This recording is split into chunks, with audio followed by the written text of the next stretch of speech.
وہ عام عورت نہیں تھی، صحابیہ تھی۔ چھوڑ دو، جس طرح تم رازدار ہو ویسے ہی وہ بھی رازدار۔ اللہ کے حبیب صلی اللہ تعالیٰ علیہ وسلم نے فرمایا، تب انس بن نذیر نے ہاتھ ہٹایا، ان صحابہ کے معیار کو کیا پہنچ سکو گے؟ ساری دنیا ایک طرف ڈال دی، حضور اگر راضی ہے تو پوری کائنات ہماری۔ لا یؤمن احدکم حتی یکون ہواہ تبعا لما جئت بہ، یہ میرے آقا کا فرمان صحابہ کو یاد تھا۔ تم میں سے اس وقت تک کوئی مومن نہیں ہو سکتا جب تک کہ اپنی خواہشات کو میری مرضی کے مطابق نہ بنائے۔ تم اپنی خواہشات کے مطابق جینے کے لیے آئے ہو دنیا میں۔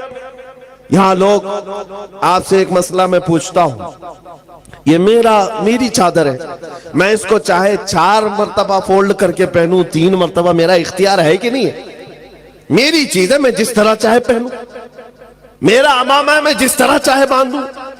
میری چیز کا استعمال میں جیسے چاہے کر سکتا ہوں، میرا اختیار ہے۔ آپ کے پاس جو چیز ہے، آپ جس کے مالک ہیں، کچھ بھی کر سکتے ہیں۔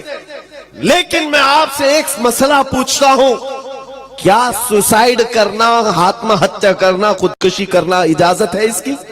ارے جان تو تمہاری ہے، جیسے ساری چیزوں کو خود استعمال کر لیتے ہو، جان کو بھی اپنے ہاتھوں سے کیوں نہیں ختم کر سکتا؟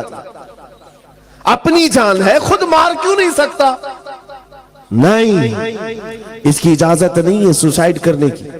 کیوں نہیں ہے؟ صاف سی بات ہے، جان کے تم مالک ہی نہیں تو جان لے کیسے سکتے؟ النبی اولا بالمؤمنین من انفسہم، قرآن کہتا ہے مومنوں سے ان کی جان سے زیادہ قریب، اور جان کے مالک وہ نبی رحمت کی ذات، مالک رقاب الامم۔ ہم اپنی مرضی سے جینے نہیں آئے یہاں پر، ہم اپنی خواہشات سے جینے نہیں آئے۔ جو یہ کہتا ہے وہ جھوٹا ہے، اور وہ دھوکے میں پڑا ہوا آدمی ہے۔ مولانا صاحب ابھی تو انجوائے کرنے دو، تھوڑا بہت انٹرٹین کرنے دو، جوانی ہے۔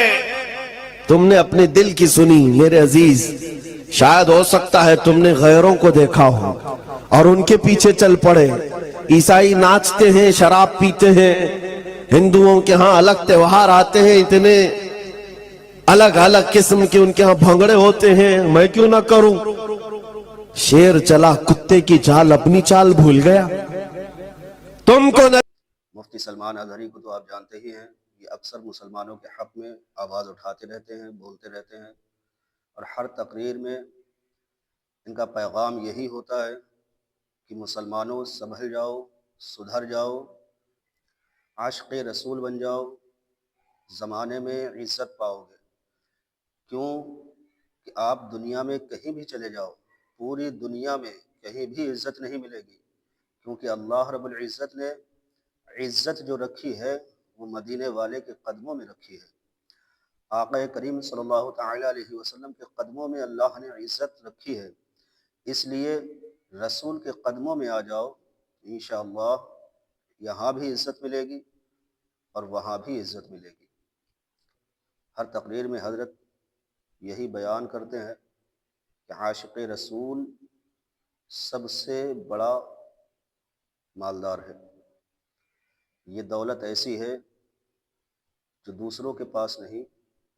اللہ اللہ، یہ تھی صحابہ کی زندگی، نبی کریم صلی اللہ تعالیٰ علیہ وسلم کے عاشقوں کی زندگی، کیا کہنے کہ انہیں اچھی طرح معلوم تھا کہ دنیا میں کہیں بھی عزت نہیں ہے، اگر عزت ہے تو مصطفیٰ جان رحمت علیہ تحیت و ثنا کے قدموں میں ہی ہے۔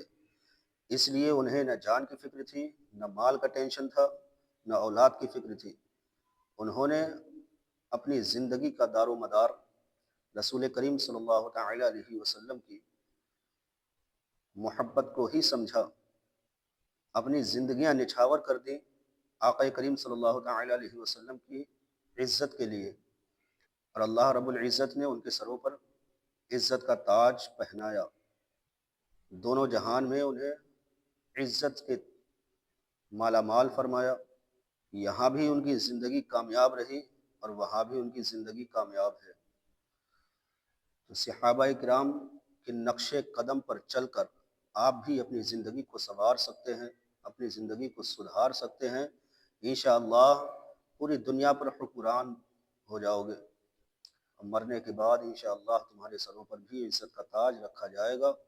رسول اللہ صلی اللہ تعالی علیہ وسلم کی محبت ہی اصل ایمان ہے، جان ایمان ہے۔ اس لیے رسول کریم صلی اللہ تعالی علیہ وسلم کے سچے پکے عاشق بن جاؤ، یہاں بھی عزت ملے گی، وہاں بھی عزت ملے گی، اور یہاں بھی کامیابی کی ضمانت بنے گی اور وہاں بھی کامیابی کی ضمانت بنے گی، اور جنت انشاءاللہ تمہارے حصے میں ہوگی۔ اللہ تعالی ہم سب کو عاشق رسول بنائے۔